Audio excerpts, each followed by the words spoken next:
Honourable Speaker, sir, I present the budget for the year 2022-23.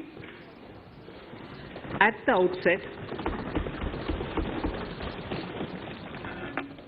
outset, sir, I want to take a moment to express my empathy for those who had to bear adverse health and economic effects of the pandemic. The overall sharp rebound and recovery of the economy is reflective of our country's strong resilience. India's economic growth in the current year is estimated to be 9.2%, highest among all large economies. I recognize we are in the midst of an Omicron wave with high incidence but milder symptoms. Further, the speed and coverage of our vaccination campaign has helped greatly. With an accelerated improvement of health infrastructure in the past 2 years, we are in a strong position to withstand challenges. I am confident that with Sabka Prayas, we will continue our journey with strong growth. Honourable Speaker, we are marking Azadi Ka Amrit Mahotsav and have entered into Amrit Kal, the 25-year-long lead-up to India at 100. Honourable Prime Minister, in his Independence Day address, had set out the vision for India at 100. By achieving certain goals during Amrit Kal, our government aims to attain this vision. They are complementing the macroeconomic level growth focus with a microeconomic level all-inclusive welfare focus, promoting digital economy and fintech, technology-enabled development, energy transition, and climate action, and relying on virtuous cycles starting from private investment with public capital investment, helping to crowd in private investment. Since 2014, our government's focus has been on empowerment of citizens, especially the poor and the marginalized. Measures have included programs that have provided housing, electricity, cooking gas, and access to water. We also have programs for ensuring financial inclusion and direct benefit transfers. We are committed to strengthening the abilities of the poor to tap all opportunities. Our government constantly strives to provide the necessary ecosystem for the middle classes, a vast and wide section which is populated across various middle-income brackets, to make use of the opportunities they so desire. This budget seeks to lay the foundation and give a blueprint to steer the economy over Amrit Kal of the next 25 years, from India at 75 to India at 100. It continues to build on the vision drawn in the budget of 21-22. Its fundamental tenets, which included transparency of financial statement and fiscal position, reflect the government's intent, strengths, and challenges. This continues to guide us. The initiatives of the last year's budget have seen significant progress and have been provided with adequate allocations in this budget as well. The strengthening of health infrastructure, speedy implementation of the vaccination program, and the nationwide resilient response to the current wave of the pandemic are evident for all. The productivity-linked incentive in 14 sectors for achieving the vision of Aatmanirbhar Bharat has received excellent response, with potential to create 60 lakh new jobs and an additional production of 30 lakh crore during next 5 years. Towards implementation of the new public sector enterprise policy, the strategic transfer of ownership of Air India has been completed. The strategic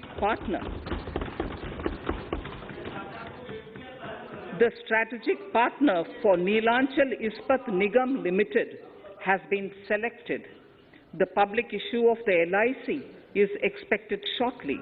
Others too are in the process for 2022-23. Please The no, National Bank आपको for पर्याप्त मौका, पर्याप्त अवसर मिलेगा। बेटे बेटे टिप्पणी मत कीजिए।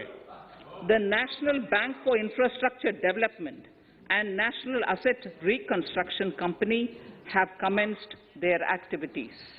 Honorable Speaker, sir, Budget 2021-22 had provided a sharp increase in provision for public investment or capital expenditure. Throughout the year, with the Honorable Prime Minister guiding the implementation, our economic recovery is continuing to benefit from the multiplier effect.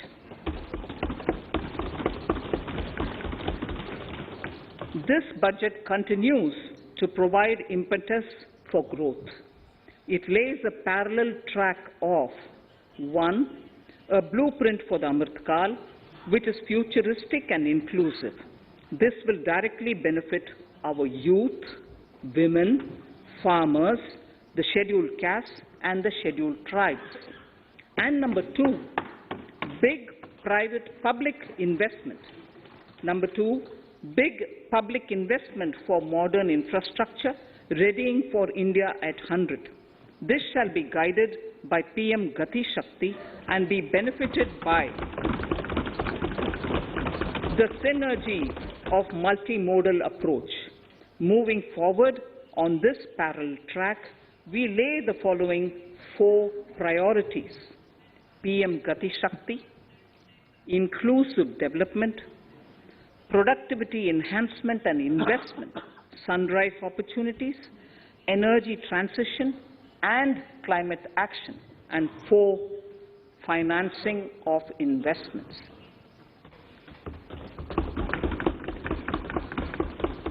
PM Gati Shakti. PM Gati Shakti is a transformative approach for economic growth and sustainable development. The approach is driven by 7 engines, namely roads, railways, airports, ports, mass transport, waterways, and logistics infrastructure. All 7 engines will pull forward the economy in unison. These engines are supported by the complementary roles of energy transmission, IT communication, bulk water and sewerage, and social infrastructure. Finally, the approach is powered by clean energy and Sabka Prayas. The efforts of the central government, the state governments, and the private sector together, leading to a huge job and entrepreneurial opportunities for all, especially the youth. PM Gati Shakti Master Plan, National Master Plan. The scope of PM Gati Shakti National Master Plan will encompass the 7 engines for economic transformation, seamless multimodal connectivity, and logistics efficiency. It will also include the infrastructure development by the state governments as per Gati Shakti Master Plan. The focus will be on planning, financing, including through innovative ways, use of technology, and speedier implementation. The projects pertaining to these 7 engines in the national infrastructure pipeline will be aligned with PM Gati Shakti framework. The touchstone of the master plan will be world-class modern infrastructure and logistics synergy among different modes of movement, both of people and goods, and location of projects.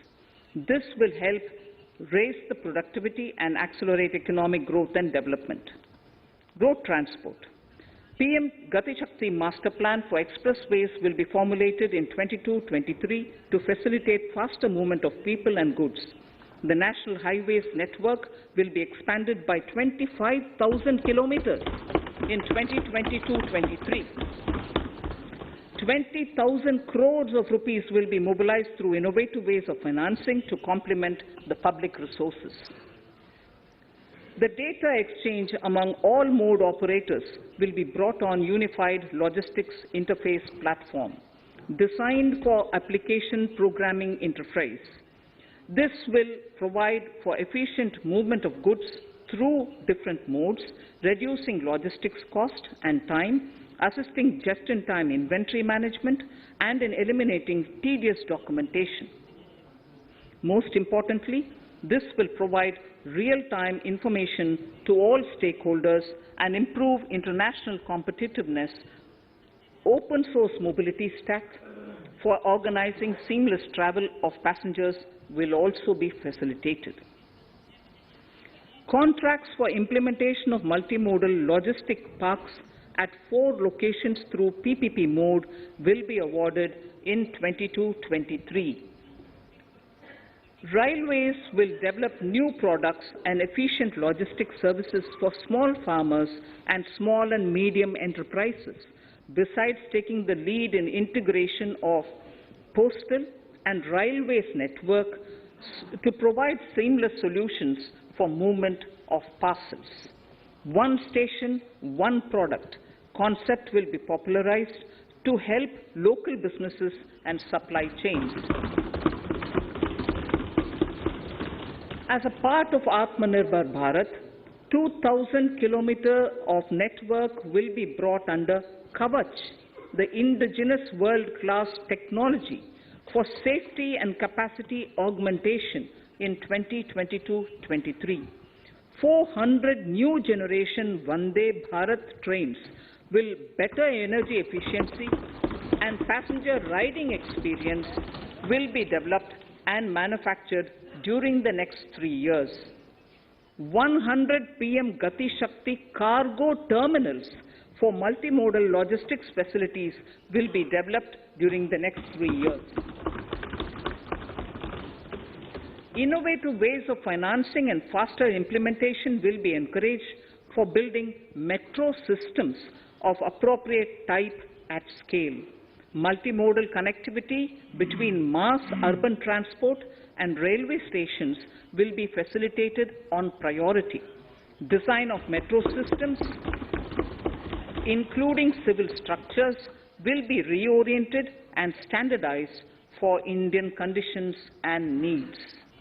Parvat Mala, as a preferred ecologically sustainable alternative to conventional roads in difficult hilly areas, National Ropeways Development Program will be taken up on PPP mode.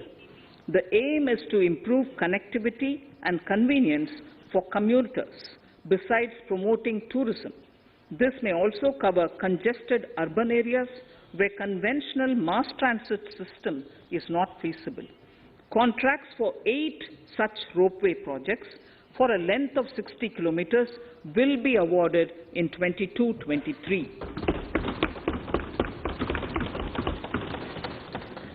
With technical support from the Capacity Building Commission, central ministries, state governments, and their infra agencies will have their skills upgraded. This will ramp up capacity in planning, design, financing, including innovative ways, and implementation management of the PM Gati Shakti infrastructure projects. Inclusive development, our second priority. Agriculture. The procurement of wheat in Rabi 21-22 and the estimated procurement of paddy in Kharif 21-22 will cover 1,208 lakh metric tons of wheat and paddy from 163 lakh farmers, and 2.37 lakh crores will be the direct payment of MSP value to their accounts. Chemical-free natural farming will be promoted throughout the country, with a focus on farmers' lands in 5-kilometer wide corridors along the river Ganga at the first stage. 2023 has been announced as the International Year of Millets. Support will be provided for post-harvest value addition, enhancing domestic consumption, and for branding millet products nationally and internationally. To reduce our dependence on import of oil seeds, a rationalized and comprehensive scheme to increase domestic production of oil seeds will be implemented. For delivery of digital and high-tech services to farmers, with involvement of public sector research and extension institutions, along with private agri-tech players and stakeholders of agri-value chains, a scheme in PPP mode will be launched.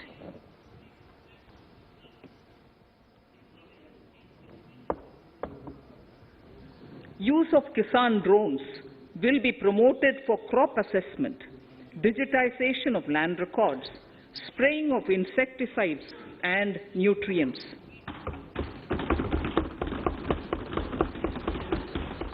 States will be encouraged to revise syllabi of agricultural universities to meet the needs of natural, zero budget and organic farming, modern day agriculture, value addition and management.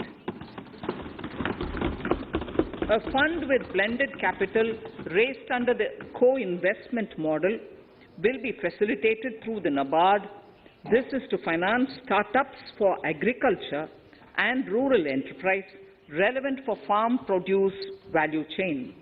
The activities of these startups will include inter alia, support for FPOs, machinery for farmers on rental basis at farm level, and technology including IT-based support. The implementation of the Ken-Betwa link project at an estimated cost of 44,605 crores will be taken up. This is aimed at providing irrigation benefits to 9.0 lakh hectare of farmers' lands, drinking water supply to 62 lakh people, 103 megawatt of hydro, 27 megawatt of solar power, allocations of 4,300 crores of rupees in the RE 21-22 and 1,400 crores of rupees in 22-23 have been made for this project. Honorable Speaker, sir, draft DPRs for 5 river links, namely Daman-Ganga Pinjal, Par-Tapi Narmada, Godavari Krishna, Krishna Pennar, and Pennar Kaveri have been finalized. Once a consensus is reached among the beneficiary states, the Centre will provide support for their implementation. For farmers to adopt suitable varieties of fruits and vegetables and to use appropriate production and harvesting techniques, our government will provide a comprehensive package with participation of state governments. MSMEs, Udyam, eShram, NCS and ASEEM portals will be interlinked. Their scope will be widened. They will now perform as portals with live organic databases, providing G2C, B2C and B2B services. These services will relate to credit facilitation, skilling and recruitment with an aim to further formalize the economy and enhance entrepreneurial opportunities for all. Emergency Credit Line Guarantee Scheme has provided the much-needed additional credit to more than 130 lakh MSMEs. This has helped them mitigate the adverse impact of the pandemic. The hospitality and related services, especially those by micro and small enterprises, are yet to regain their pre-pandemic level of business. Considering these aspects, the ECLGS will be extended up to March 2023, and its guarantee cover will be expanded by 50,000 crores of rupees to total cover of 5 lakh crores.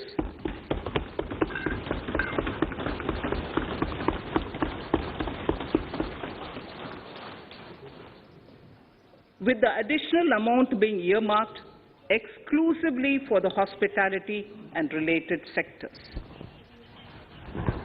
Credit Guarantee Trust for Micro and Small Enterprises, CGTMSE, Scheme will be revamped with required infusion of funds.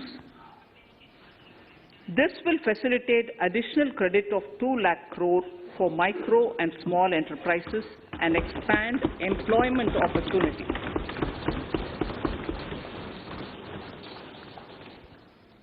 Raising and accelerating MSME performance, RAMP, program will outlay of 6,000 crore over 5 years will be rolled out. This will help MSME sector become more resilient, competitive and efficient.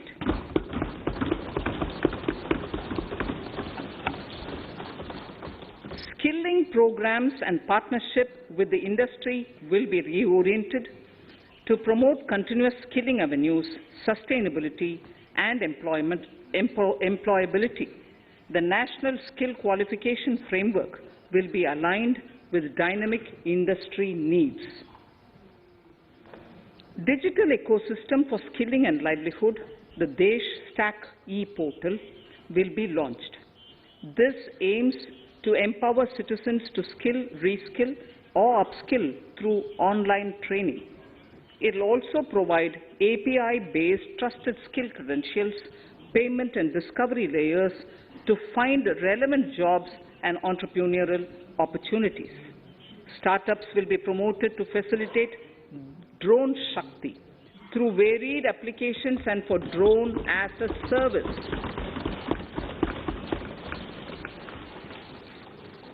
In select ITIs in all states, the required courses for skilling will be started. Due to the pandemic-induced closure of schools, our children, particularly in the rural areas and those from scheduled castes and scheduled tribes and other weaker sections, have lost almost 2 years of formal education. Mostly, these are children in government schools. We recognize the need to impart supplementary teaching and to build a resilient mechanism for education delivery. For this purpose, One Class, One TV channel program of PM E-Vidya will be expanded from 12 to 200 TV channels. This will enable all states to provide supplementary education in regional languages for classes 1 to 12.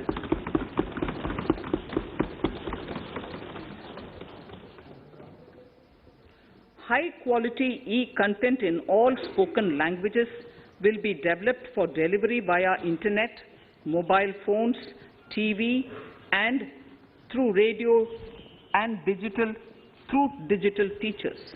A competitive mechanism for development of quality e-content by the teachers will be set up to empower and equip them with digital tools of teaching and facilitate better learning outcomes.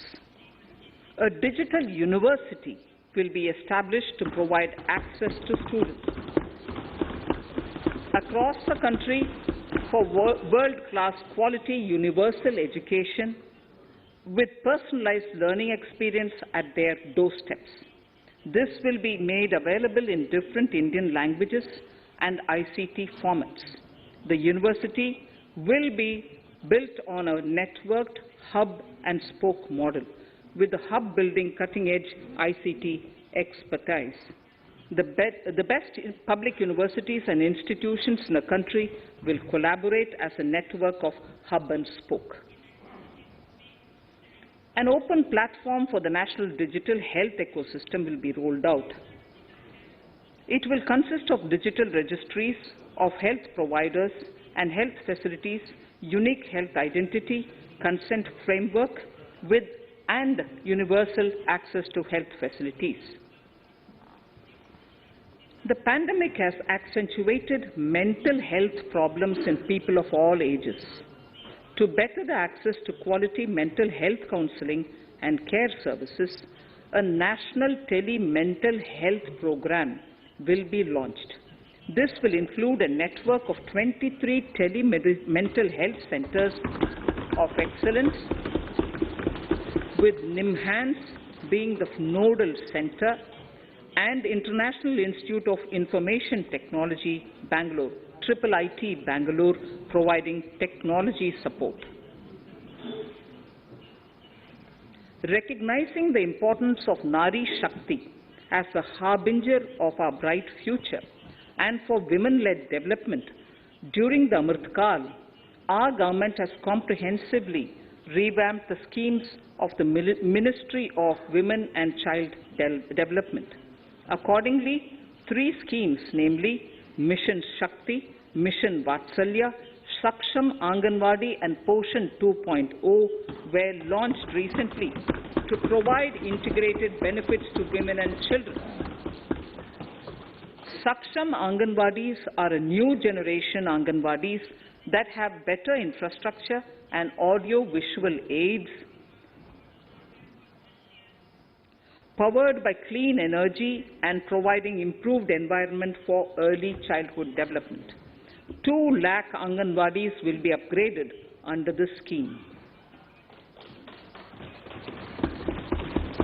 Current coverage of Har Ghar Nal Se Jal is 8.7 crores. Of this, 5.5 crore households were provided tap water in last 2 years itself.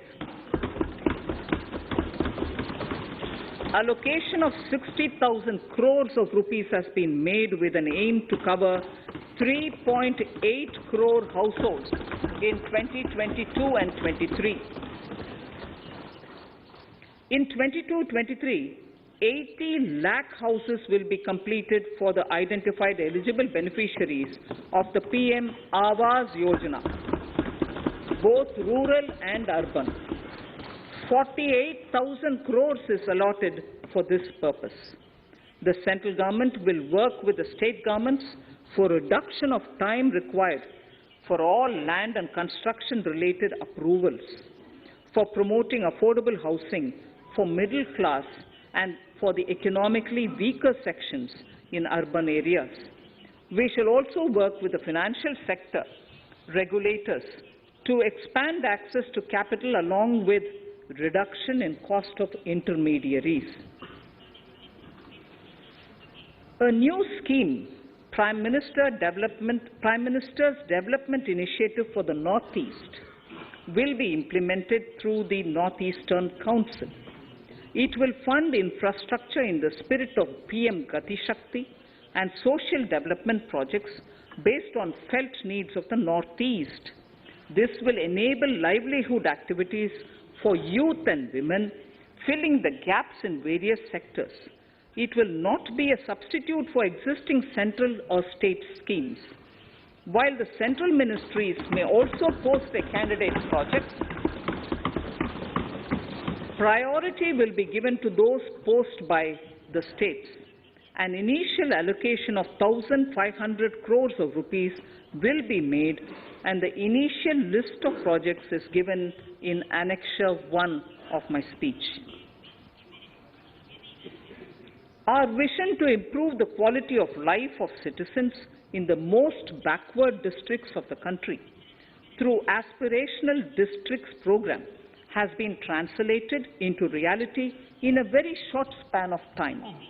95% of those 112 districts have made significant progress in key sectors such as health, nutrition, financial inclusion, and basic infrastructure.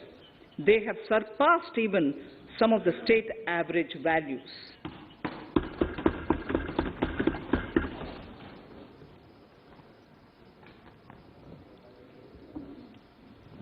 However, in those districts, some blocks continue to lag. In 22-23, the program will focus on such blocks in those districts. Border villages with sparse population, limited connectivity, and infrastructure often get left out from the development gains. Such villages on the northern border will be covered under a new Vibrant Villages program. The activities will include construction of village infrastructure, housing, tourist centers, road connectivity, provisioning of decentralized renewable energy, direct-to-home access for Doordarshan and educational channels, and support for their livelihood generation. Additional funding for these activities will be provided. Existing schemes will be converged. We will define their outcomes and monitor them on a constant basis. In 2022, 100% of 1.5 lakh post offices will come on the core banking system, enabling financial inclusion and access to accounts through net banking, mobile banking, ATMs, and also provide online transfer of funds between post office accounts and bank accounts. This will be helpful, especially for farmers and senior citizens in rural areas, enabling interoperability and financial inclusion. Honorable Speaker, sir, in recent years, digital banking, digital payments, and fintech innovations have grown at a rapid pace in the country. Government is continuously encouraging these sectors to ensure that the benefits of digital banking reach every nook and corner of the country in a consumer-friendly manner. Taking forward this agenda and to mark 75 years of our independence, it is proposed to set up 75 digital banking units in 75 districts of the country by scheduled commercial banks. The financial support for digital payment ecosystem announced in the previous budget will continue in 22-23 as well. This will encourage further adoption of digital payments. There will also be a focus to promote use of payment platforms that are economical and user-friendly. Sir, I move to the next priority. In recent years, over 25,000 compliances were reduced and nearly 1,500 union laws were repealed. This is the result of our government's strong commitment for minimum government and maximum governance. 1,486 union laws were repealed. Our trust in the public and ease of doing business is what is highlighted here, sir. For the Amrit Kal, the next phase of ease of doing business 2.0 and ease of living will be launched. In our endeavor to improve productive efficiency of capital and human resources, we will follow the idea of trust-based governance. The new phase will be guided by an active involvement of the states, digitization of manual processes and interventions, integration of the central and state level systems through IT bridges, a single point access for all citizen-centric services, and standardization and removal of overlapping compliances.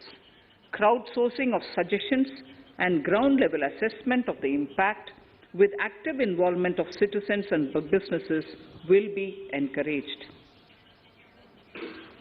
A single window portal, Parivesh, for all green clearances was launched in 2018. It has been instrumental in reducing the time required for approvals significantly. The scope of this portal will be expanded to provide information to the applicants based on location of units. Information about specific approvals will be provided. It will enable application for all 4 approvals through a single form and tracking of the process through Centralized Processing Center Green, CPC Green. E-passports. The issuance of e-passports using embedded chip and futuristic technology will be rolled out in 22-23 to enhance the convenience for the citizens in their overseas travel. By the time of India at 100, nearly half our population is likely to be living in urban areas. To prepare for this, orderly urban development is of critical importance. This will help realize the country's economic potential, including livelihood opportunities for the demographic dividend. For this, on the one hand, we need to nurture the megacities and their hinterlands to become current centers of economic growth. On the other, we need to facilitate Tier 2 and Tier 3 cities to take on the mantle in the future. This would require us to reimagine our cities into centers of sustainable living with opportunities for all, including women and our youth. For this to happen, urban planning cannot continue with a business-as-usual approach. We plan to steer a paradigm change. A high-level committee of reputed urban planners, urban economists, and institutions will be formed to make recommendations on urban sector policies, capacity building, planning, implementation, and governance. For urban capacity building, support will be provided to the states. Modernization of building bylaws, town planning schemes, transit-oriented development will be implemented. This will facilitate reforms for people to live and work closer to the mass transit systems. The central government's financial support for mass transit projects and Amrit scheme will be leveraged for formulation of action plans and their implementation for facilitating the TOD and TPS by the states. For developing India-specific knowledge in urban planning and design, and to deliver certified training in these areas, up to 5 existing academic institutions in different regions will be designated as centers of excellence. These centers will be provided endowment fund of 250 crore each. In addition, the AICTE will take the lead to improve syllabi, quality and access of urban planning courses in other institutions. We will promote a shift to use of public transport in urban areas. This will be complemented by clean tech and governance solutions, special mobility zones with zero fossil fuel policy and EV vehicles. Battery swapping policy. Considering the constraint of space in urban areas, for setting up charging stations at scale, a battery swapping policy will be brought out and interoperability standards will be formulated.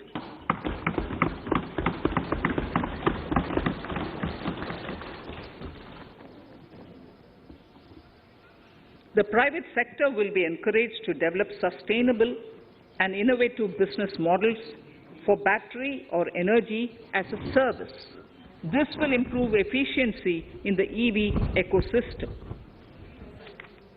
Efficient use of land resources is a strong imperative. States will be encouraged to adopt unique land parcel identification number to facilitate IT-based management of records. The facility for transliteration of land records across any of the Schedule 8 languages will also be rolled out. The adoption of linkage with National Generic Document Registration System, NGDRS, with the One Nation, One Registration software will be promoted as an option for uniform process of registration and anywhere registration of deeds and documents. Necessary amendments in the code IBC will be carried out to enhance the efficiency of the resolution process and facilitate cross-border insolvency resolution. Accelerated corporate exit. Several IT-based systems have been established for accelerated registration of new companies. Now the Center for Processing Accelerated Corporate Exit, CPACE, will process re-engineering, will be established to facilitate and speed up the voluntary winding up of these companies from the currently required 2 years to less than 6 months. Government procurement. Government rules have recently been modernized for the needs of Amritkal. The new rules have benefited from the inputs from various stakeholders. The modernized rules allow use of transparent quality criteria besides cost and evaluation of complex tenders. Provisions have been made for payment of 75% of running bills mandatorily within 10 days and for encouraging settlements of disputes through conciliation. As a further step to enhance transparency and to reduce delays in payments, a completely paperless, end-to-end online e-bill system will be launched for use by all central ministries for their procurements. The system will enable the suppliers and contractors to submit online their digitally signed bills and claims and track their status from anywhere. To reduce indirect cost for suppliers and work contractors, the use of surety bonds as a substitute for bank guarantee will be made acceptable in government procurements. Business such as gold imports may also find this useful. IRDAI, insurance regulator, has given the framework for issue of surety bonds by insurance companies. AVGC Promotion Task Force. The animation, visual effects, gaming and comic, the AVGC sector, offers immense potential to employ youth. An AVGC Promotion Task Force with all stakeholders will be set up to recommend ways to realize this and build domestic capacity for serving our markets and the global demand. Telecom sector. Telecommunications in general and 5G technology in particular can enable growth and offer job opportunities. Required spectrum auctions will be conducted in 2022 to facilitate rollout of 5G mobile services within 2022-23 by private telecom providers. A scheme for design-led manufacturing will be launched to build a strong ecosystem for 5G as part of the production-linked incentive scheme. To enable affordable broadband and mobile service proliferation in rural and remote areas, 5% of annual collections under the Universal Service Obligation Fund will be allocated. This will promote R&D and commercialization of technologies and solutions. Our vision is that all villages and their residents should have the same access to e-services, communication facilities, and digital resources as urban areas and their residents. The contracts for laying optical fiber in all villages, including remote areas, will be awarded under the BharatNet project through PPP in 22 and 23. Completion is expected in 2025. Measures will be taken to enable better and more efficient use of the optical fiber. Export promotion.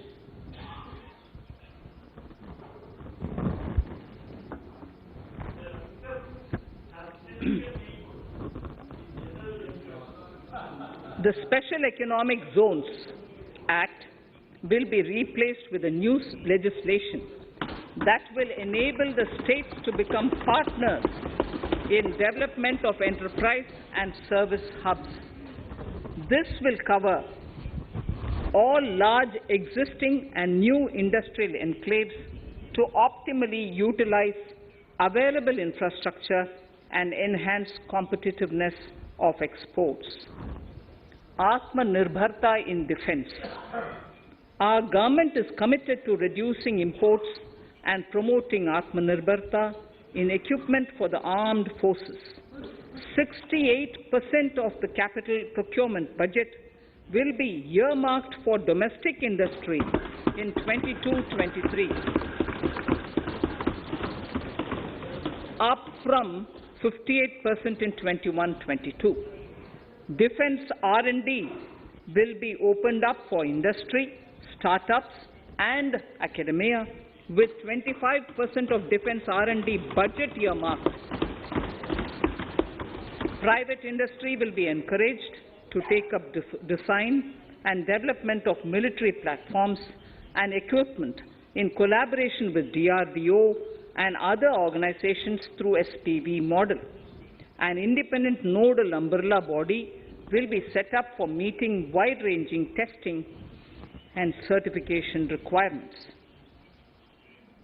Artificial intelligence, geospatial systems and drones, semiconductor and its ecosystem, space economy, genomics and pharmaceuticals, green energy and clean mobility systems have immense potential to assist sustainable development at scale and modernize the country.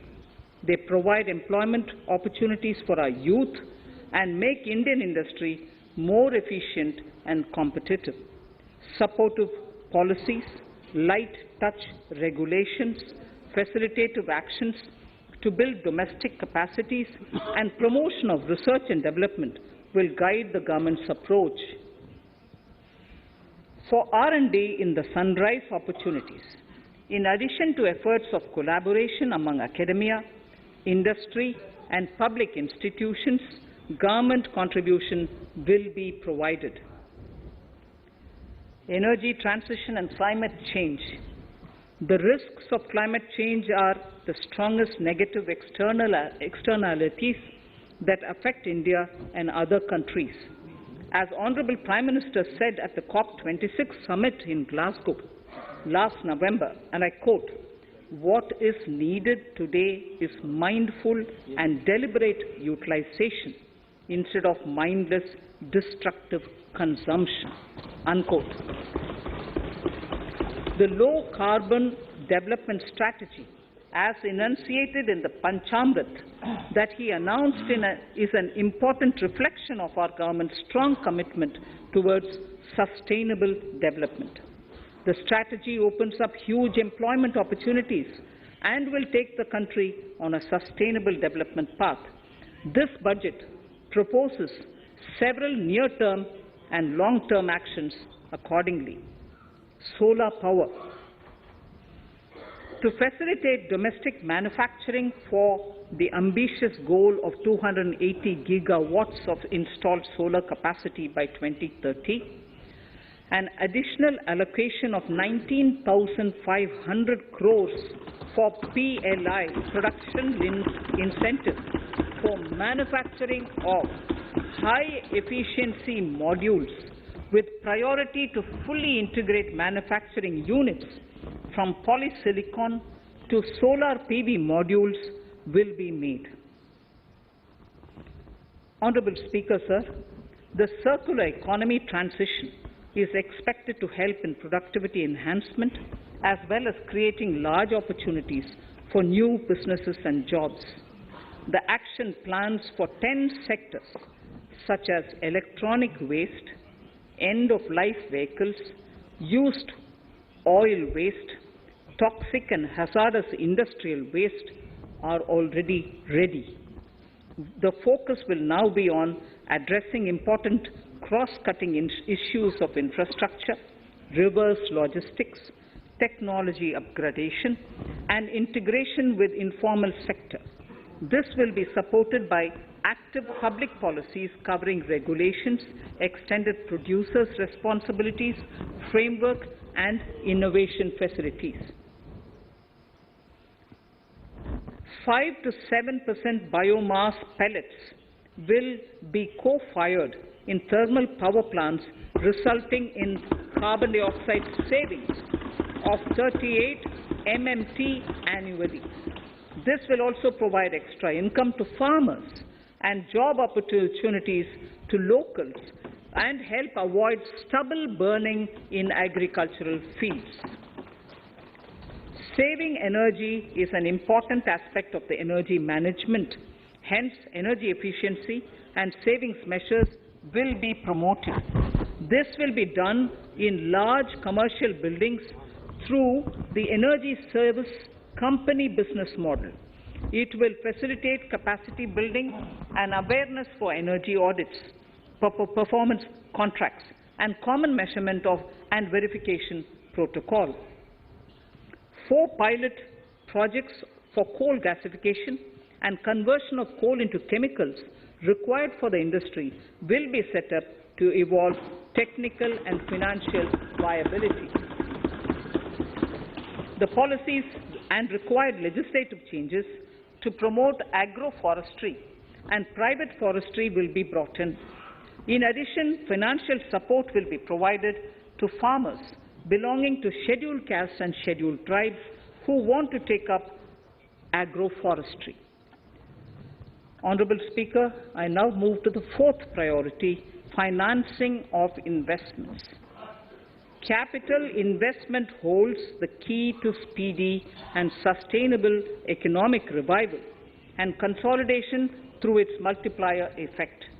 Capital investment also helps in creating employment opportunities, induced enhanced demand for manufactured input from large industries and MSMEs, services from professionals, and help farmers through better agri-infrastructure. The economy has shown strong resilience to come out of the effects of the pandemic with high growth. However, we need to sustain that level to make up for the setback of 2020-2021.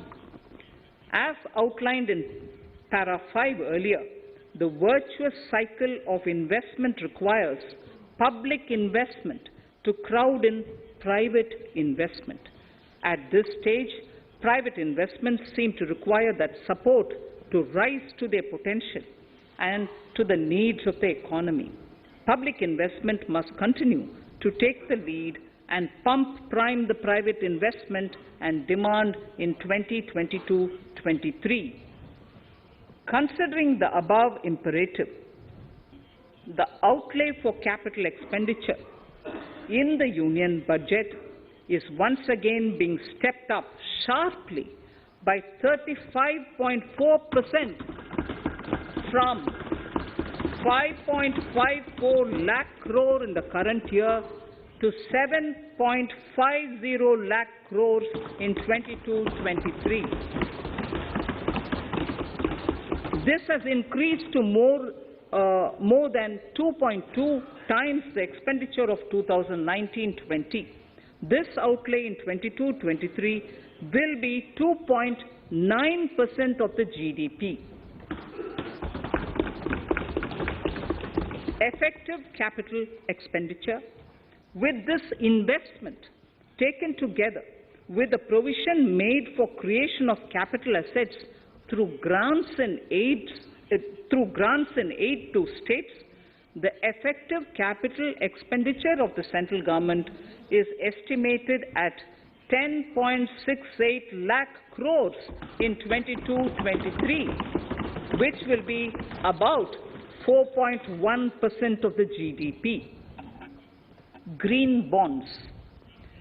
As a part of the government's overall market borrowings in 22-23, sovereign green bonds will be issued for mobilizing resources for green infrastructure. The proceeds will be deployed in public sector projects, which help in reducing the carbon intensity of the economy. GIFT IFSC.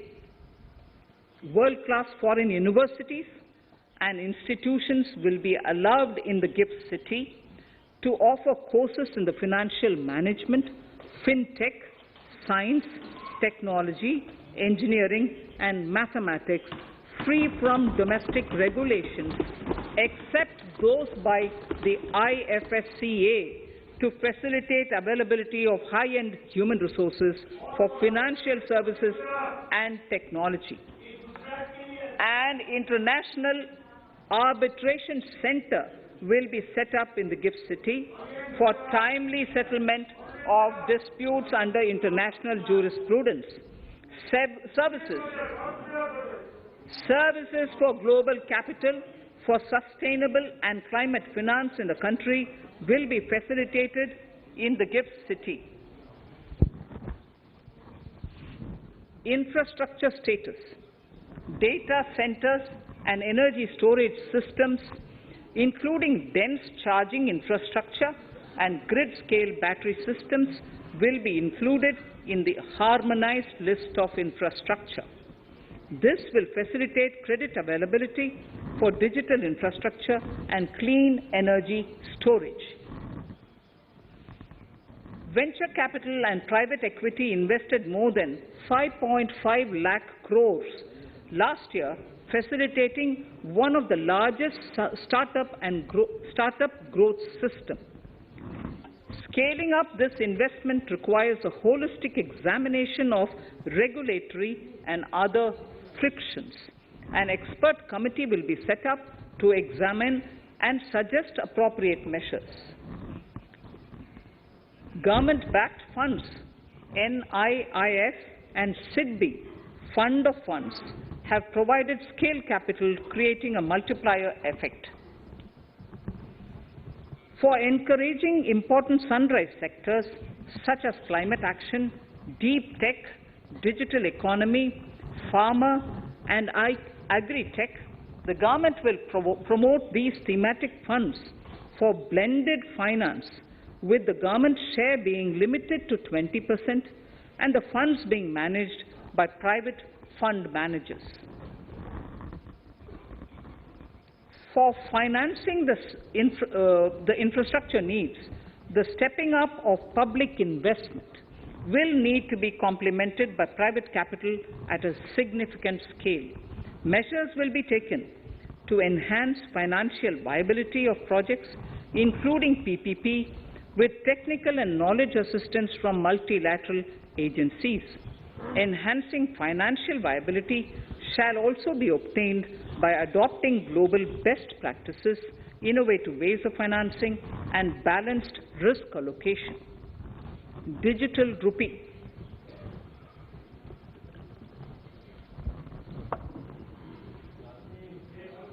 Introduction of a central bank digital currency will give a big boost to digital economy. Digital currency will also lead to a more efficient and cheaper currency management system. It is therefore proposed to introduce digital rupee using blockchain and other technologies to be issued by the Reserve Bank of India starting 2022 and 23. Financial assistance to states for capital investment. Reflecting the true spirit of cooperative federalism, the central government is committed to bolstering the hands of the states in enhancing their capital investment towards creating productive assets and generating remunerative employment. The scheme for financial assistance to states for capital investment has been extremely well received by the states. In deference to the requests received during my meeting with the chief ministers and state finance ministers, the outlay for this scheme is being enhanced from 10,000 crores in the budget estimates to 15,000 crores in the revised estimates for the current year.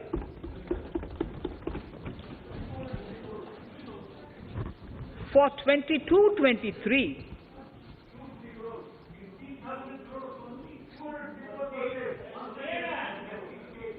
I'll repeat that sentence for the benefit of many of our honourable members.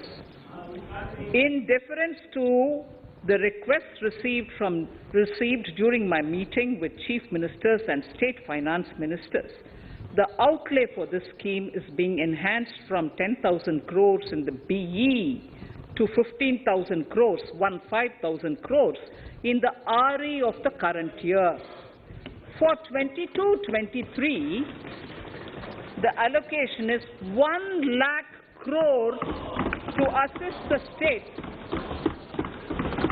in catalyzing the overall investments in the economy. These 50-year interest-free loans are over and above the normal borrowings allowed to the states,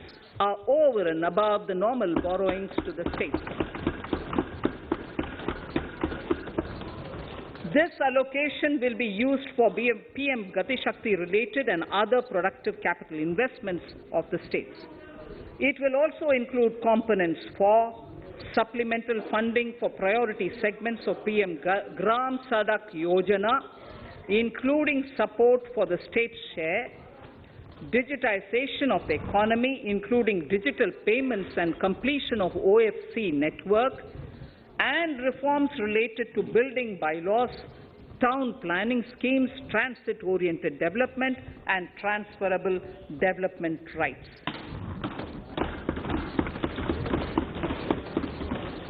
In 22-23, in accordance with the recommendations of the 15th Finance Commission, the states will be allowed a fiscal deficit of 4% of the GSDP, of which 0.5% will be tied to power sector reforms, for which the conditions have already been communicated in 21-22. Fiscal management. As against a total expenditure of 34.83 lakh crores of rupees projected in the BE 21-22, the revised estimate is 37.70 lakh crores. The revised estimate of capital expenditure is 6.3 lakh crores of rupees. This includes an amount of 51,971 crores towards settlement of outstanding guaranteed liabilities of Air India and its other sundry commitments. Coming to the budget estimates, Honourable Speaker, sir, the total expenditure in 22-23 is estimated at 39.45 lakh crores, while the total receipts other than borrowings are estimated at 22.84 lakh crores of rupees.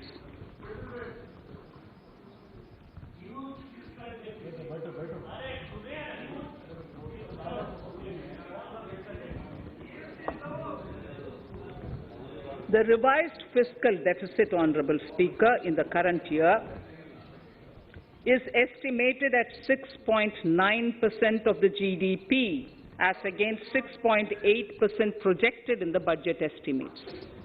The fiscal deficit is in 22-23 is estimated at 6.4% of the GDP, which is consistent with the broad path of the fiscal consolidation announced by me last year to reach a fiscal deficit level below 4.5% by 25-26. While setting the fiscal deficit level in 22-23, I am conscious of the need to nurture growth through public investment to become stronger and sustainable. I will now move to Part B of my speech.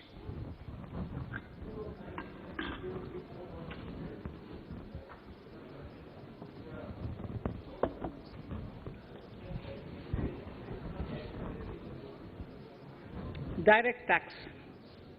Honourable Speaker, sir, I take this opportunity to thank all the taxpayers of our country who have contributed immensely and strengthened the hands of the government in helping their fellow citizens in this hour of need. So I have brought in a little verse from the Mahabharata.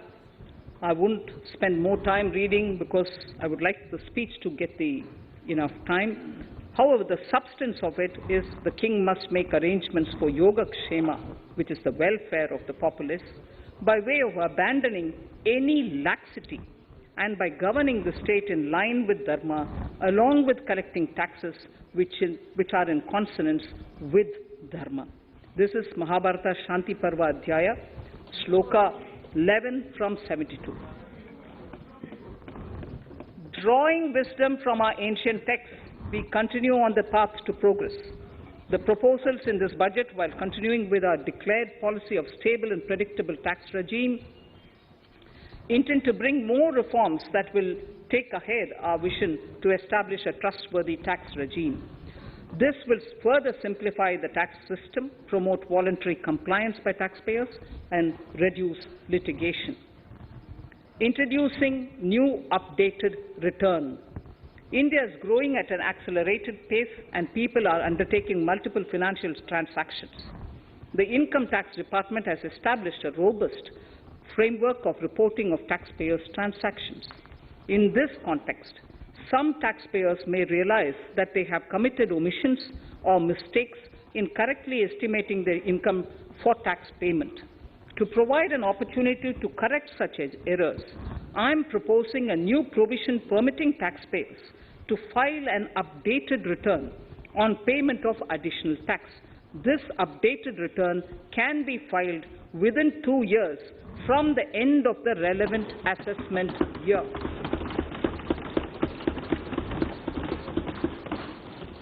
Honourable Speaker, sir, presently, if the department finds out that some income has been missed out by an assessee, it goes through a lengthy process of adjudication.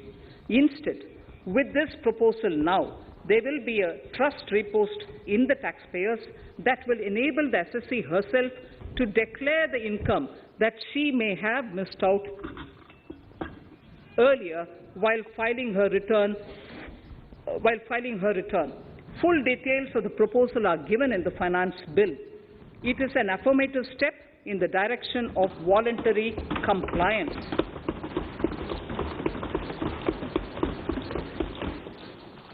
Reduced alternative minimum tax rate and surcharge for cooperatives. Currently, cooperative societies are required to pay alternate minimum tax at the rate of 18.5%. However, companies pay the same rate, which is the alternate minimum tax, at the rate of 15%. To provide a level playing field between cooperative societies and companies, I propose to reduce this rate for the cooperative societies also to 15%. Honourable Speaker, sir, I also propose to reduce the surcharge on cooperative societies from the present 12% to 7% for those having total income of more than 1 crore and up to 10 crores. This would help in enhancing income of cooperative societies and its members who are mostly from the rural and from farming communities. Tax relief to persons with disability. The parent or guardian of a differently abled person can take an insurance scheme for such person. The present law provides for deduction to the parent or guardian only if the lump sum payment or annuity is available to the differently abled person on the death of the subscriber, that is the parent or the guardian. There could be situations where the differently abled dependent may need payment of annuity or lump sum amount even during the lifetime of their parent or guardian. I propose thus to allow the payment of annuity and lump sum amount to the differently abled dependent during the lifetime of the parent and guardians, that is parent or guardians, attaining the age of 60 years. Parity between employees of the state and central governments. At present, the central government contributes 14% of the salary, of its employee to the National Pension System, NPS, Tier 1. This is allowed as a deduction in computing the income of the employee. However, such deduction is allowed only to the extent of 10% of the salary in case of employees of the state governments.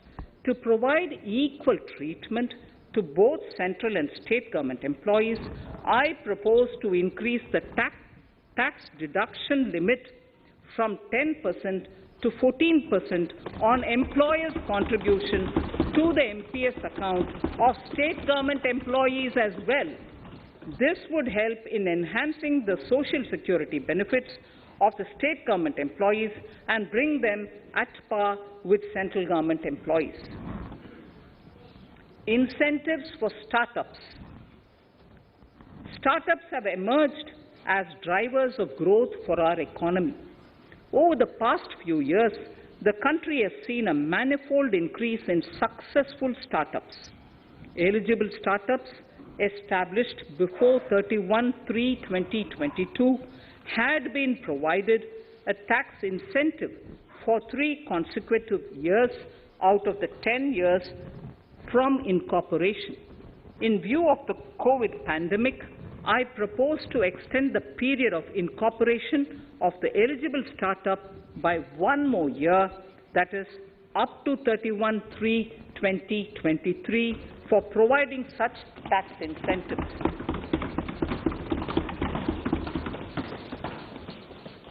Incentives for newly incorporated manufacturing entities under concessional tax regime.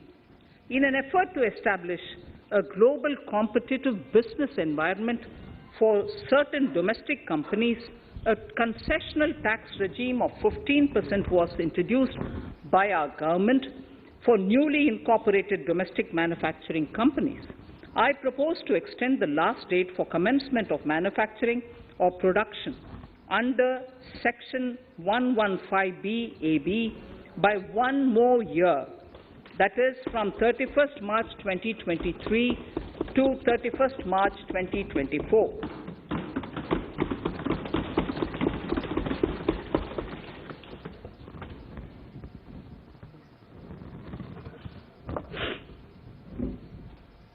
Scheme for taxation of virtual digital assets. There has been a phenomenal increase in transaction in virtual digital assets. The magnitude and frequency of these transactions have made it imperative to provide for a specific tax regime. Accordingly, for the taxation of virtual digital assets, I propose to provide that any income from transfer of any virtual digital asset shall be taxed at the rate of 30%, 30%. No deduction in respect of any expenditure or allowance shall be allowed while computing such income except cost of acquisition. Further, loss from transfer of virtual digital asset cannot be set off against any other income. Further, in order to capture the transaction details, I also propose to provide for TDS on payment made in relation to transfer of virtual digital asset at the rate of 1% of such consideration above a monetary threshold. Gift of virtual digital asset is also proposed to be taxed in the hands of the recipient.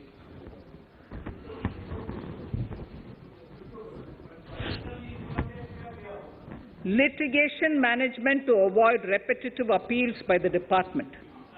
It has been observed that a lot of time and resources are consumed in filing of appeals which involve identical issues. Taking forward our policy of sound litigation management, I propose to provide that if a question of law in the case of an assessee is identical to a question of law which is pending in the appeal before a jurisdictional high court or Supreme Court, in any case, the filing of further appeal in the case of this assessee by the department shall be deferred till such a question of law is decided by the jurisdictional High Court or the Supreme Court. This will greatly help in reducing the repeated litigation between taxpayer and the department.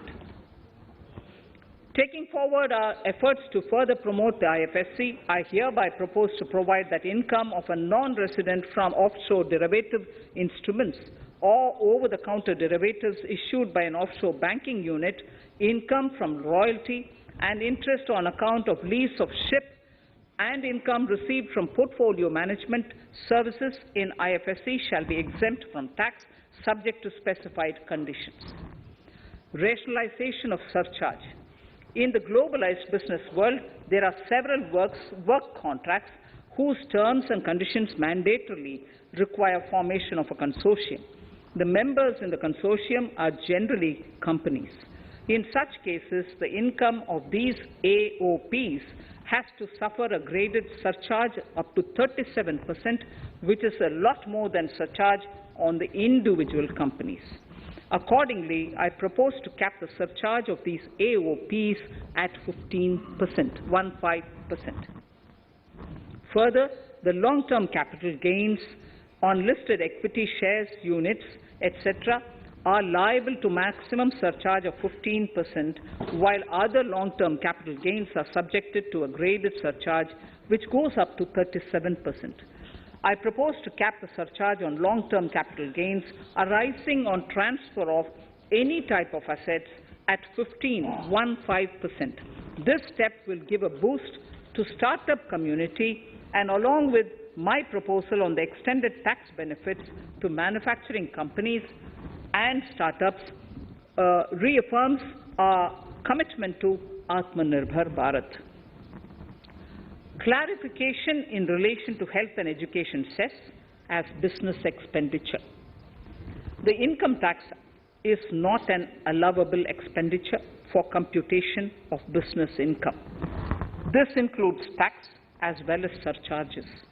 The health and education cess is imposed as an additional surcharge on the taxpayer for funding specific government welfare programs. However, some courts have allowed health and education cess as business expenditure, which is against the legislative intent. To reiterate the legislative intent, I propose to clarify that any surcharge or cess on income and profits is not allowable as business expenditure. Deterrence against tax evasion. Honourable Speaker, sir, presently there is ambiguity regarding set-off of brought forward loss against undisclosed income detected in search operations. It has been observed that in many cases where undisclosed income or suppression of sales, etc., is detected, payment of tax is avoided by setting off of losses. In order to bring certainty and to increase deterrence among tax evaders, I propose to provide that no set-off of any loss shall be allowed against undisclosed income detected during search and survey operations.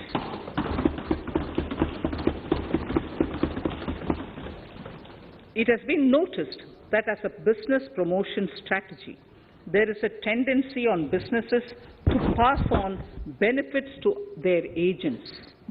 Such benefits are taxable in the hands of the agents.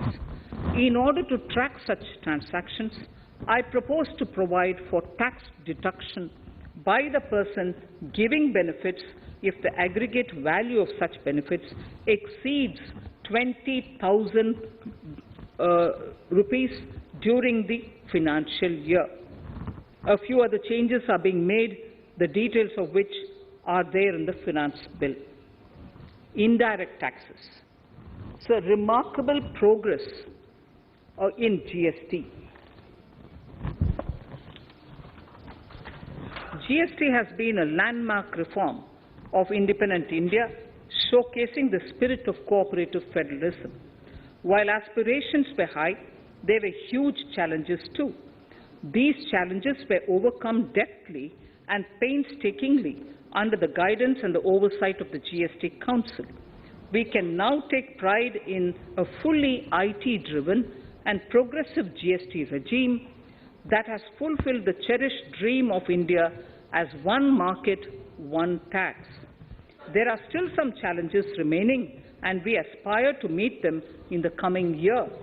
The right balance between facilitation and enforcement has engendered significantly better compliance, and enforcement has engendered better compliance. GST revenues are buoyant despite the pandemic. I would bring in something which I've got to know this morning, not part of my speech, but worth putting in here for the knowledge of the Honourable House. I would like to bring to the notice of this House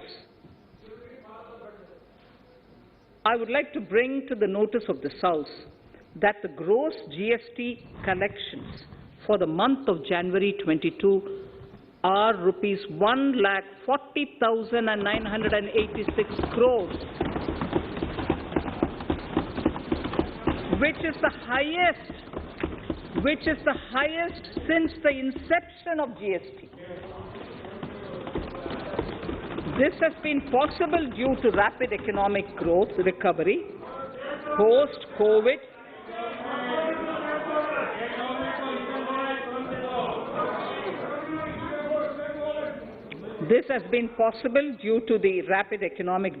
recovery post-COVID, as well as various policy and administration undertaken by central and state tax administrations.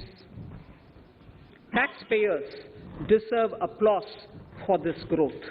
Not only did they adapt to the changes, but enthusiastically contributed to the cost of paying taxes. Special economic zones. In Part A of my speech, I have referred to the proposed reforms in SEZs. Alongside, we will also undertake reforms in customs administration of SEZs, and it shall henceforth be fully IT-driven and function on the Customs National Portal with a focus on higher facilitation and with only risk-based checks. This will ease doing business by SEZ units considerably. This reform shall be implemented by 30th September 2022. Customs reforms and duty rate changes. Customs administration has reinvented itself over the years through liberalized procedures and infusion of technology. Faceless customs has been fully established. During COVID-19 pandemic, customs formation have done exceptional frontline work against all odds, displaying agility and purpose. Customs reforms have played a very vital role in domestic capacity creation, providing level playing field to our MSMEs, easing the raw material supply side constraints, enhancing ease of doing business, and being an enabler to other policy initiatives such as PLI and phased manufacturing plans. My proposal on customs side are aligned to these objectives. Project imports and capital goods. National Capital Goods Policy 2016 aims at doubling the production of capital goods by 2025. This would create an employment opportunities and result in increased economic activity. However, several duty exemptions, even extending to over 3 decades, in some cases have been granted to capital goods for various sectors like power, fertilizer, textiles, leather footwear, food processing, and fertilizers.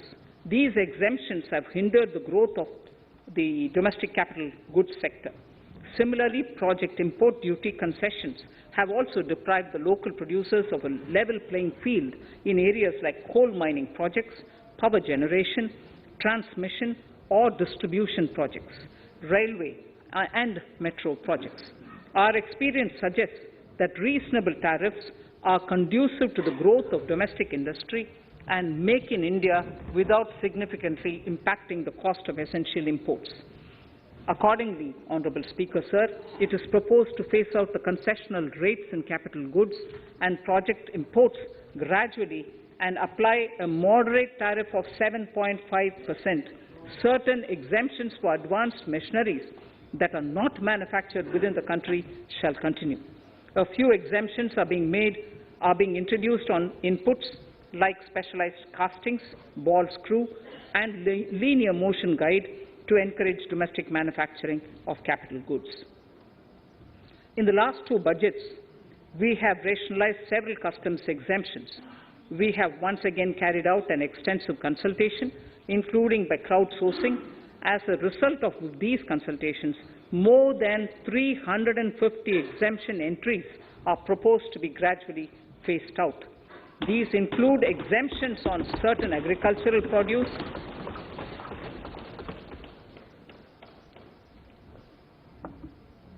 chemicals, fabrics, medical devices and drugs, and medicines for which sufficient domestic capacity exists. Further, as a simplification measure, several concessional rates are being incorporated in the customs tariff schedule itself instead of prescribing them through various notifications. This comprehensive review will simplify the customs rate and tariff structure, particularly for sectors like chemicals, textiles, and metals, and minimize disputes. Removal of exemption on items which are or can be manufactured in India, and providing concessional duties on raw material that go into manufacturing of intermediate products will go many a step forward in achieving our objective of Make in India and Aatmanirbhar Bharat. I shall now take up specific sector-specific proposals. Electronics. Electronic manufacturing has been growing rapidly. Customs duty rates are being calibrated to provide a graded rate structure to facilitate domestic manufacturing of wearable devices, hearable devices, and electronic smart meters.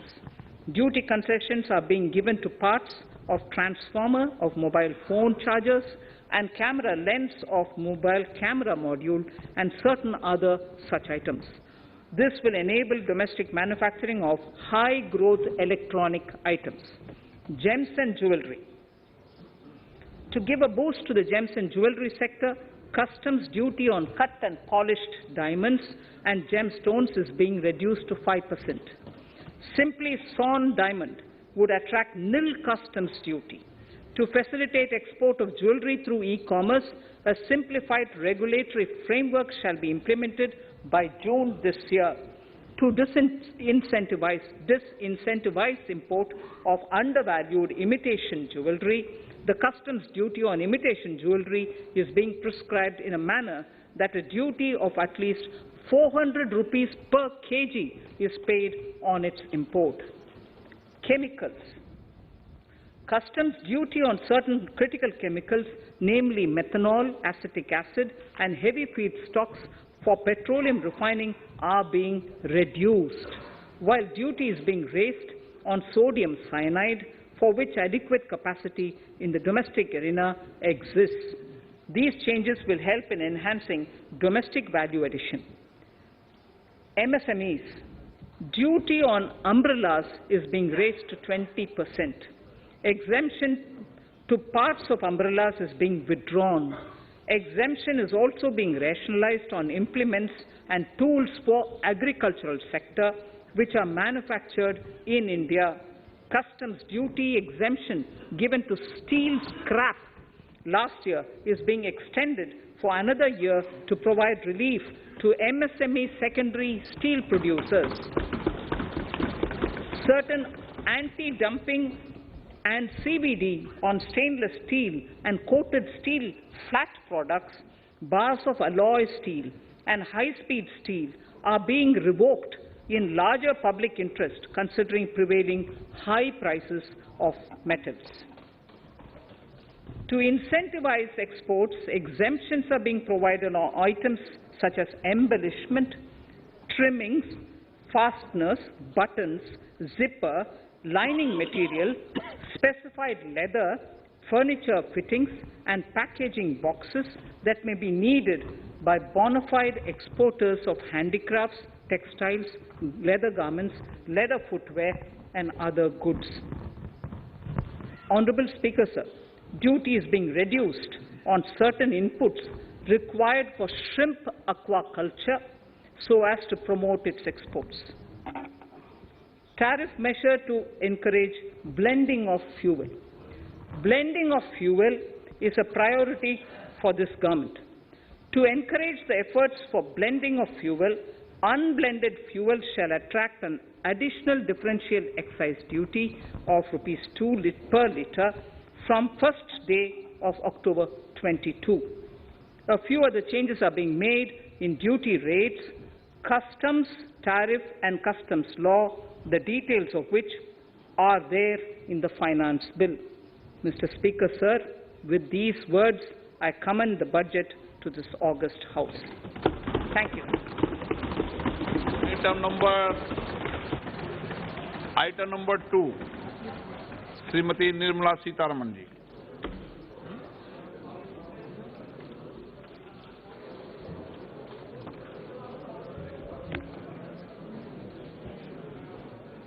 Sir, with your permission, I rise to lay on the table the following statements under Section 3(1) of the Fiscal Responsibility and Budget Management FRBM Act 2003, Medium-Term Fiscal Policy cum Fiscal Policy Strategy Statement and Macroeconomic Framework Statement.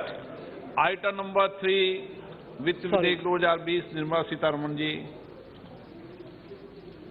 Sir, item number 3, Finance Bill. Sir, with your permission, I rise to move for leave to introduce the Finance Bill 2022.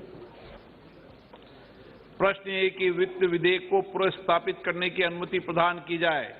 जो सदस्य इसके पक्ष में हाँ कहें, जो सदस्य विरोध में ना कहें, मेरे विचार में निर्णय हाँ वालों के पक्ष में, हाँ वालों के पक्ष में। माननीय मंत्री जी, वित्त विधेयक को पुनर्स्थापित करें। Sir, I introduce the bill. सभा की कार्रवाई कल बुधवार दिनांक 2 फरवरी 2022 को साढ़े 4 बजे तक के लिए स्थगित की जाती है।